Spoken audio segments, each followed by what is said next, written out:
Welcome, everyone. Episode 30 of Round 14 podcast. How's everybody doing? I hope you're doing well. Can't really ask that question and expect an answer, can I? It's kind of weird.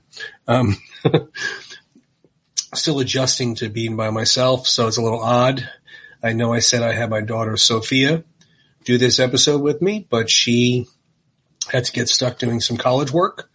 I shouldn't say stuck. That's why she's there. But so she's going to do another episode with me next week. So I will not be discussing the underdog theme that she was going to talk about on the episode. And she also wants to be a part of doing the Marvel Avengers Campus episode. So since she's the Marvel guru, I got to definitely let her be here for that. So we will be discussing a bunch of little stuff. And then I will also talk about the San Diego trip that we took when we went down there to see the Top Gun sites and experience that. And maybe talk about the movie a little bit as well. So let's see. We'll start off with a little Sly, thank you for following us again. I see that he's been liking some of the Instagram posts, which is always a cool thing.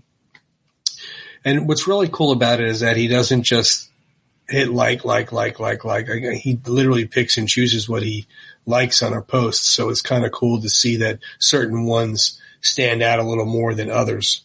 So that's pretty neat.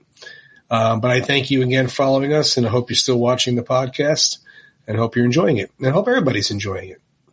Obviously, it's a little different when you have somebody of his stature following you, but that doesn't downsize or downgrade anybody that's following and watching the show. I appreciate any and all of you. That was the one thing out in California when I went to meet him that was pretty cool, was that there were people there, and I'm not really even sure where they were from, but they recognized me from the podcast and they said they like the show. They appreciate what I do on the show. So that's pretty fun to hear that I really am impacting people, I guess. I'm not really sure. I did get quite a few messages and posts and comments thanking me to continue to do the show, even though it's a different way of doing it. Some people were thanking me that I didn't give it up and not do it, so that was nice to hear. And I'm glad I made some people happy with that. I do really appreciate all of you that watch the show. I don't care who you are, how long you've been watching it. I know that there's a nice core group out there that kind of support each other in the Rocky land, and I truly appreciate them, of course. But I thank any and all of you for watching the show and being a part of it. It's what makes me want to do it. So that's very cool. Let's see what else. I have the Vail trip coming up. Vail, Colorado's coming up on Friday. Last year I went there and I went to try to do the Rocky run up the hill there and almost died. So that was cool. The oxygen level at, 11,000, 12,000 feet is definitely, I tell you, I give him credit. I don't know what the elevation was where he was in Jackson Hole. And speaking of Jackson Hole, if you haven't watched on YouTube, there's a short little documentary that Derek Wayne Johnson's involved with that is called the Run the Rocky Mountain. And the Rocky IV mountain, they went to find each and every spot. They took pictures and they held them up and they looked at the concave of the land and stuff. It was very cool. It's pretty short, which is, this episode's going to be pretty short, so I really shouldn't comment. But it's a good view. It's a good watch. It's like 30 minutes long, I think. It was very cool to see what they did. So if you haven't seen it, I'd highly recommend going to watch it. So yeah, I'll be going up there to Vail again this year. I was trying to get, my wife laughed at me. I was trying to get the Rocky IV figure. I got figures behind me. I don't know if you can see them on the shelf there. But I was trying to get the Rocky IV figure when he had the jacket and the hat on when he did his training run. I was going to bring it up to Vail and reenact it with him instead of me, since I couldn't do it. And that's when she questioned our marriage. Not really, but what else is going on? So like I said, Sophia will be helping us out with the next couple episodes. I have a very special guest co-host that will be joining me, hopefully for more than one. I think he's going to add a lot to the show, and we'll see how many he'd like to do. Do 2 or 3, do 5 or 6, do 1 or 2. whatever he like. And I'm sure it'll be a fun time for all of us. So that's cool that that's coming up. So let's see. Okay, so the Top Gun location. So we went to the Top Gun house, which is in Oceanside, California. And that is the house that Charlie asked Maverick to come over for dinner. And it's situated where it was, and it's still in the same condition. Well, not condition, still in the same house. They didn't do anything to it. It's funny because there's a big hotel that just completely like wraps around the house. But it's pretty cool. It's a little pie shop. You go in there, you can get coffee and pie, and there's of course Maverick posters and Iceman posters and things of that nature. And the one alcohol drink they have is called Buzz the Tower, so it's fun. But it's a cute little cottage that definitely is on the list of where you want to go to see any of your locations if you're going to go follow Top Gun locations, which I think is pretty cool because, I mean, as a Rocky fan, you go to Philadelphia and you got your cream of the crop. I mean, you got your statue, you got the steps. You could venture out and go to Mickey's, so forth and so on. Most of you that are watching this show know of Mike Kunda's tour, Yo Philly Rocky Film Tour, and he shows you all of them. And there's a lot to see in that short period of time. Well, with other locations, it's a little different. It's not as easy as the Philly one, which was based on basically them not having film permits and kind of running them on the fly and so forth. And so plus you had to do it in Philly. Well, this one here, Top Gun takes place mostly in San Diego, Coronado, which is Fighter Town, USA, they call it. The Navy Air Station is there. So let's see, we'll put that up there. There's the Naval Air Station, North Island.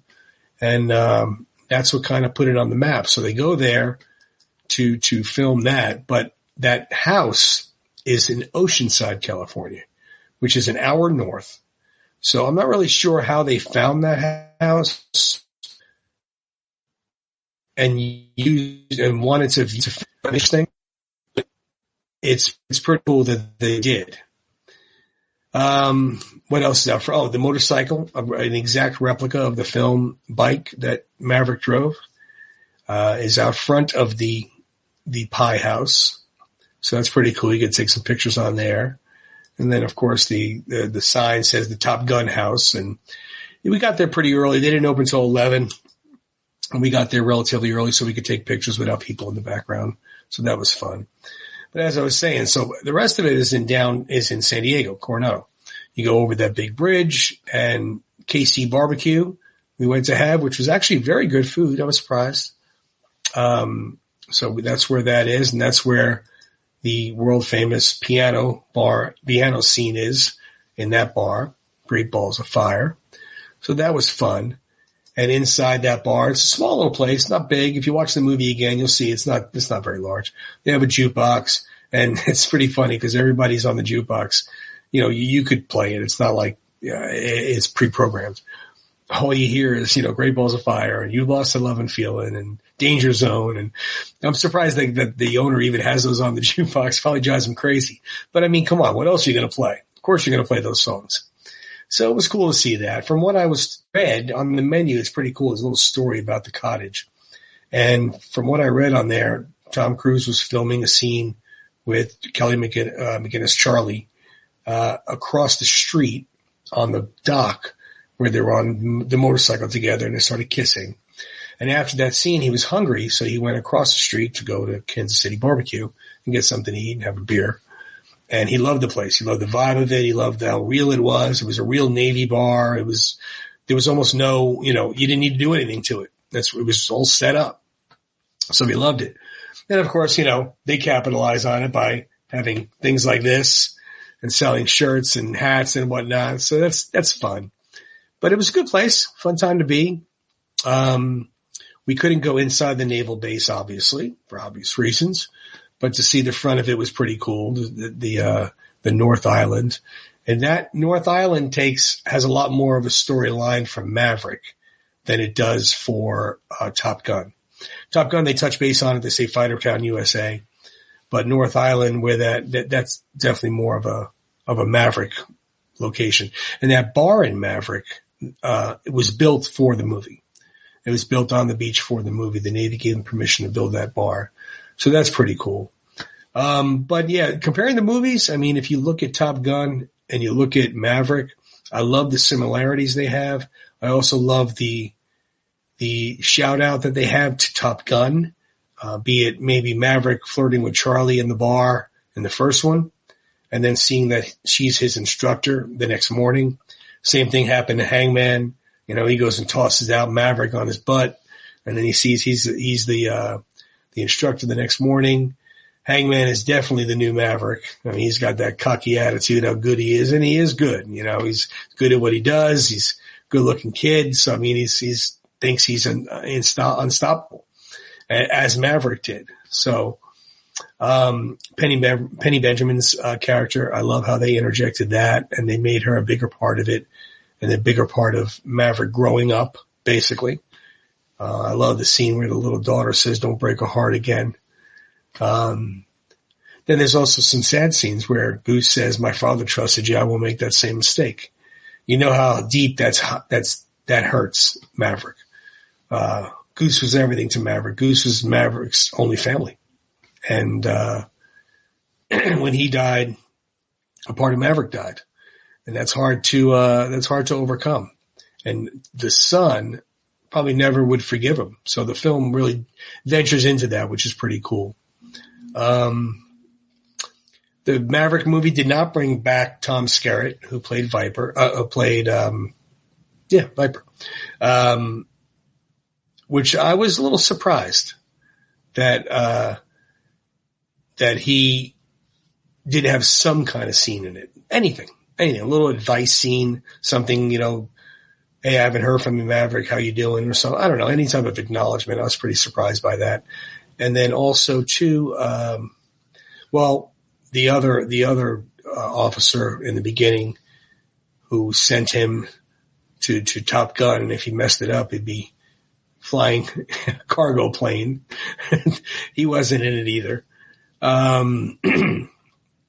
Obviously Kelly McGillis wasn't in it, and nor should she have been, because I mean, Maverick would have never upheld that relationship. He was too much about himself. So he might have did it for a year or two after, if that, and then he was all about him and the Navy and flying. That was him. That was all he cared about. That's why the relationship with Penny Benjamin was so cool. So yeah. Oh, and it was nominated for an Academy Award, Best Picture.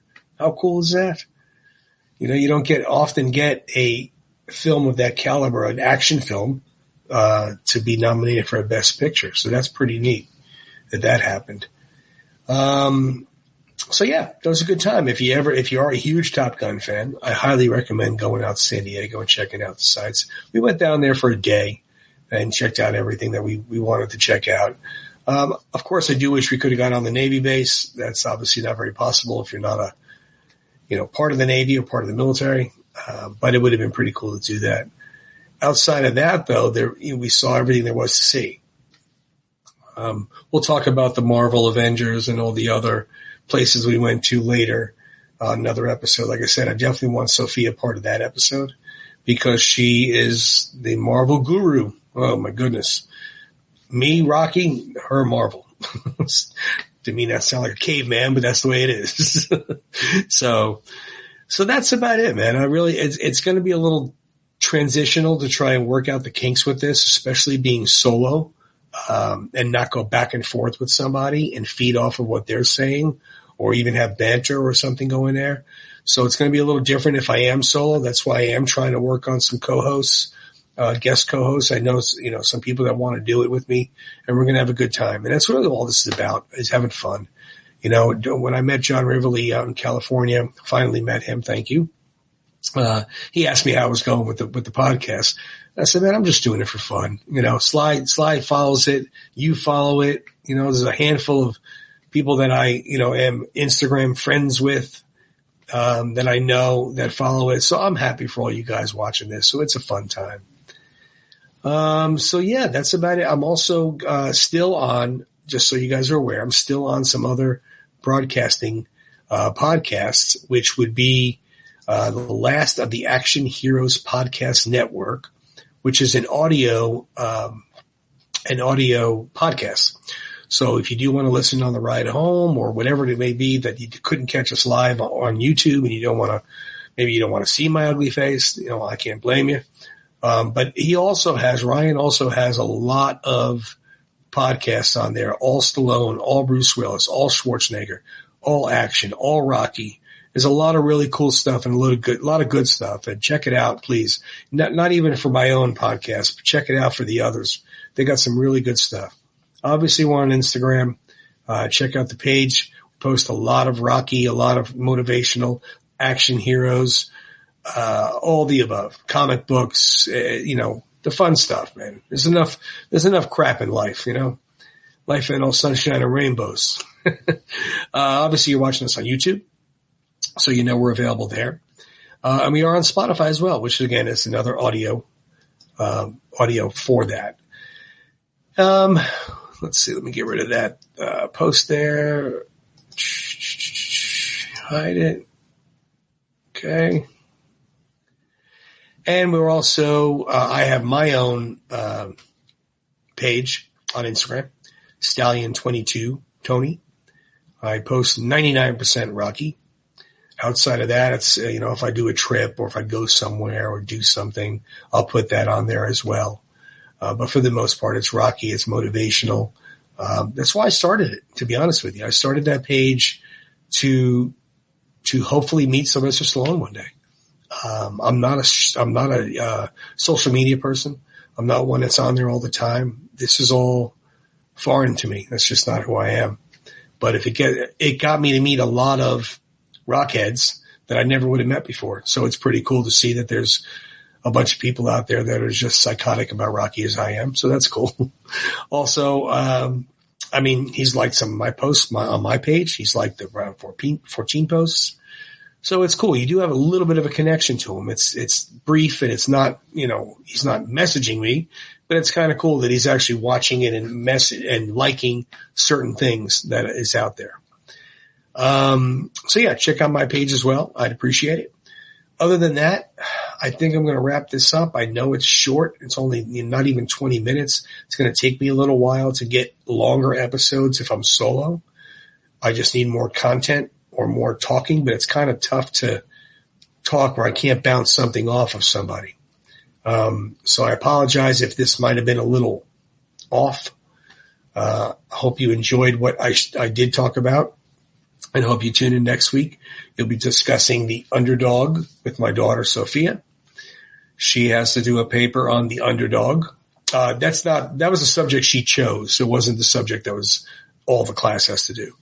She chose The Underdog, and they asked to do, an American Icon type of thing where they did the soldier and the housewife and the blue collar man and the working man and the working woman and the nurse and the doctor and all these things of that nature. So she chose The Underdog, which that's my daughter. So anyway, so we'll be talking about that with her next week. Hopefully, we're going to try and record that this week when she has some time, and I'll post it next week. So like I said, I hope you enjoyed this. It's going to take a little bit to get going and work out some kinks. But have some patience. I promise you it'll be worth it. I thank you for watching. I thank you for supporting. I thank you for all your kind words. And I will see you next week. Thank you. Have a good night.